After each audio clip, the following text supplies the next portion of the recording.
কিছু কিছু চ্যাপ্টার আছে বড়, ইন্টিগ্রেশন যেমন এটা আমার ইন্টিগ্রেশন, অথবা আমার ডিফারেন্সিয়েশন, অথবা ত্রিকোণমিতি, এই যে চ্যাপ্টার যেগুলো আছে যেগুলো আসলে অনেক বড়, এগুলো আমি কিভাবে কভার করবো?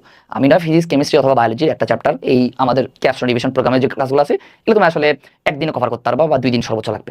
বাট এই যে ইন্টিগ্রেশন, ডিফারেন্সিয়েশন বা জৈব যৌগ, এই যে চ্যাপ্টারগুলো আছে এগুলো তো অনেক বড়, এগুলো আমরা কিভাবে করবো?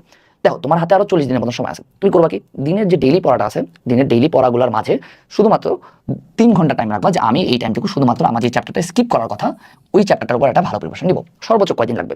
তোমাকে তো আমি একদম এটাতে মাস্টার হতে বলতেছি না, তোমাকে কি বলছি, তুমি জাস্ট বেসিক প্রিপারেশন নিয়ে যাও, সর্বোচ্চ 10 থেকে 12 দিন লাগবে। সো এইভাবে তোমার যতগুলো চ্যাপ্টার আছে সবগুলো কিন্তু আলটিমেটলি কভার হয়ে যাবে, অর্থাৎ একটা বেসিক প্রিপারেশন হয়ে যাবে, যেটা দিয়ে তুমি চাইলে সোজা যে প্রশ্নগুলো আছে ওগুলো অ্যান্সার করে আসতে পারবা।